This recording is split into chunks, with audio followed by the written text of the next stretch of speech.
할렐루야, 강창수의 바이블 산책입니다. 오늘은 여러분과 함께 용서하라 이런 제목으로 함께 은혜의 말씀을 나누고자 합니다. 누가복음 11장 4절 말씀입니다. 우리가 우리에게 죄 지은 모든 사람을 용서하오니 우리 죄도 사하여 주시옵고 우리를 시험에 들게 하지 마옵소서 하라. 아멘. 한 절 말씀을 더 보겠습니다. 마태복음 6장 12절입니다. 우리가 우리에게 죄 지은 자를 사하여 준 것 같이 우리 죄를 사하여 주옵시고. 아멘. 여러분, 우리가 왜 용서해야 할까요? 예수님은 우리에게 다른 이들의 허물과 실수와 죄를 용서하라고 하십니다. 이들은 나에게 큰 잘못을 하거나 실수를 하거나 나를 화나게 하거나 나를 속이거나 나에게 해를 끼친 사람들입니다. 내가 마땅히 받아야 하기 때문이 아니라 나는 아무런 잘못이 없는데 나에게 악하게 한 사람들입니다. 그런데 주님은 이들을 용서하라고 하십니다. 마태복음 18장 21절과 22절에 보면 베드로의 질문이 있습니다. 그때 베드로가 나와 이르되 주여, 형제가 내게 죄를 범하면 몇 번이나 용서하여 주리이까? 7번까지 하오리이까? 예수께서 이르시되 내게 이르노니 7번뿐 아니라 7번을 70번까지라도 할지니라. 베드로는 예수님께 7번까지 용서해주면 될까요? 라고 묻습니다. 그런데 예수님은 7번에 70번, 490번까지라도 용서해주라고 합니다. 예수님께서 저희들에게 하신 말씀이 또 있습니다. 누가복음 17장 4절에 보면 만일 하루에 7번이라도 내게 죄를 짓고 7번 내게 돌아와 내가 회개하노라 하거든 너는 용서하라 하시더라. 누가복음에서는 회개하면 하루에 7번이라도 용서해 주라고 합니다. 용서하라는 말씀은 그들의 죄를 사하여 주라는 말씀입니다. 즉 용서하다라는 말은 죄를 사하다는 말입니다. 우리가 다른 사람을 용서하고 그들의 죄를 사하여 준다고 할 때 우리가 분명히 알아야 할 것이 있습니다. 내가 죄를 사하여 주면 그 죄가 사라질까요? 여러분, 내가 용서해도 용서해 준 사람의 죄는 그대로 남아 있습니다. 스스로 회개해야만 그 죄가 사해집니다. 그런데도 주님은 우리에게 용서해 주라고 하십니다. 사도행전 2장 38절에 보면 베드로가 이르되 너희가 회개하여 각각 예수 그리스도의 이름으로 세례를 받고 죄 사함을 받으라. 그리하면 성령을 선물로 받으리니.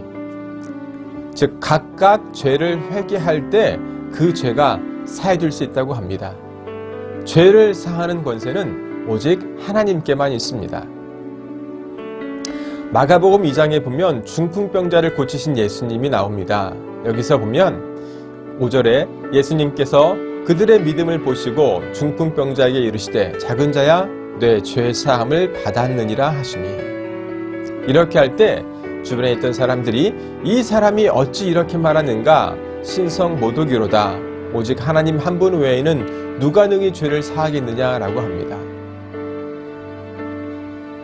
그런데 주님께서는 그러나 인자가 땅에서 죄를 사하는 권세가 있는 줄을 너희로 알게 하려 하노라 하시고 중풍병자에게 말씀하시되 내가 내게 이르노니 일어나 내 상을 가지고 집으로 가라 하시니. 이 중풍병자를 일으키는 이적을 보여주시면서 주님은 자신이 하나님처럼 죄를 사하는 권세가 있음을 보여주셨습니다. 제가 용서하라는 말은 죄를 사하여 주는 것이라고 했죠. 그런데 죄를 사하는 권세는 오직 하나님께만 있다고 했습니다. 에베소 1장 7절에 보면 우리는 그리스도 안에서 그의 은혜의 풍성함을 따라 그의 피로 말미암아 속량 곧 죄 사함을 받았느니라. 예수 그리스도의 피만이 우리의 죄를 사하여 줄 수 있습니다. 내가 다른 사람을 용서한다고 해도 그 사람의 죄를 사하여 준다고 해도 그 사람의 죄가 없어지는 것이 아닙니다. 죄가 사함을 받는다는 것은 행위책에서 나의 죄가 지워진다는 것입니다. 만약 나의 기도, 나의 용서를 통해서 다른 사람의 죄가 사해진다면 중세 캐톨릭 교회가 면죄부를 판 것과 다른 것이 무엇일까요? 같지 않겠습니까? 그런데 왜 하나님은 내가 용서해도 그 사람의 죄는 그대로 있음에도 죄를 용서하라고 하셨을까요?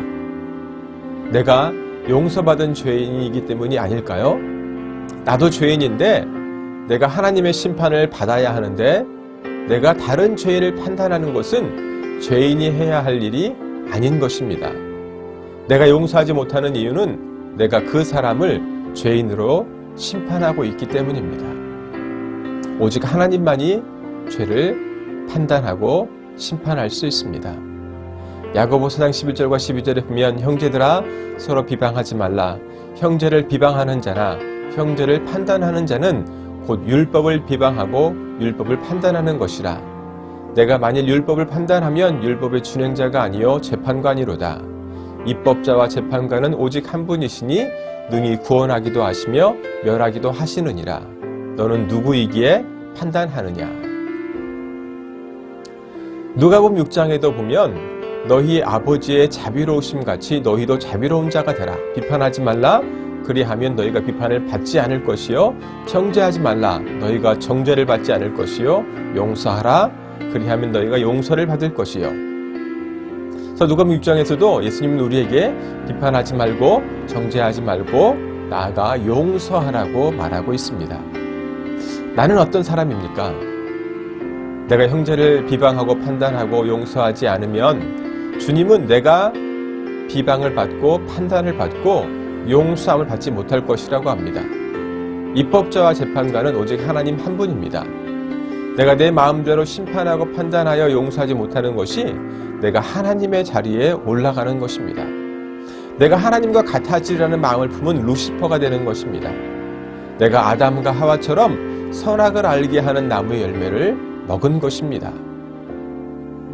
베드로가 7번을 용서하면 될까요? 라고 주님께 물을 때 주님이 바로 이어서 비유의 말씀을 주셨습니다. 마태복음 18장 23절로 35절 말씀에 보면 어떤 임금에게 10,000달란트 빚진 종이 있었습니다. 임금님이 이 종의 상황을 불쌍히 여겨 그 빚을 탕감해 주었습니다. 그런데 이 10,000달란트 빚진 종에게 100달란트를 빚진 동료가 있었습니다. 100달란트 빚진 종은 그 동료가 엎드려 간구하여 이르되 나에게 참아주소서 갚으리다 하면서 10,000달란트 빚진 종이 임금에게 선처해달라고 애원했던 것처럼 똑같이 선처해달라고 합니다. 그런데 10,000달란트 빚졌던 종은 자신에게 100달란트 빚진 동료를 선처하지 않고 감옥에 넣어버립니다. 이때 임금 주인이 하는 말씀이 내가 너를 불쌍히 여김과 같이 너도 내 동료를 불쌍히 여김이 마땅하지 아니하냐 하고 주인이 노하여 그 빚을 다 갚도록 그를 옥졸에게 넘기니라. 너희가 마음으로부터 형제를 용서하지 아니하면 나의 하늘 아버지께서도 너희에게 이와 같이 하시리라. 이 비유의 말씀을 통해서 우리는 용서해야 하는 이유를 몇 가지 살펴볼 수 있습니다. 하나님께서 나에게 다른 사람을 더 나아가 나의 원수도 용서하라고 하시는 이유가 무엇일까요? 첫째는요, 내가 죄인이기 때문입니다. 로마 3장 23절에 보면 모든 사람이 죄를 범하였음에 하나님의 영광에 이르지 못하더니 내가 죄인인 것을 알아야 됩니다. 내가 죄인이라고 말하고 있어요. 그리고 창세기 2장 7절에 보면 여호와 하나님이 땅의 흙으로 사람을 지으시고 생기를 그 코에 불어넣으시니 사람이 생명이 된지라. 하나님은 사람이 어떻게 만들어진 것을 말하고 있는데 땅의 흙으로 만들어졌다고 했습니다. 여기서 이 땅의 흙은 사탄이 하나님의 심판을 받아 땅에 꽂힌 곳입니다. 그래서 이 땅은 사단의 죄성을 내포하고 있습니다. 누가복음 5장 8절에도 시몬 베드로가 물고기가 많이 잡힌 후에 이것을 보고 예수님의 무릎 앞에 엎드려 이르되 주여 나를 떠나소서 나는 죄인이로소이다 했습니다. 예수님을 만난 자, 예수님을 아는 자는요, 내가 죄인임을 분명히 아는 사람입니다. 둘째는 나의 죄가 사함을 받았기 때문입니다. 10,000달란트 빚진 종의 비유에서 임금은 종의 빚을 탕감해 주었습니다. 오늘 내가 하나님께 빚진 것이 무엇입니까? 나의 죄입니다. 10,000달란트처럼 내가 도저히 갚을 수 없는 엄청난 빚, 이 빛처럼 나의 죄도 너무나 커서 도저히 내가 어떻게 할 수가 없다는 것입니다. 그런데 이 죄가 내가 예수를 믿음으로 사함을 받은 것입니다.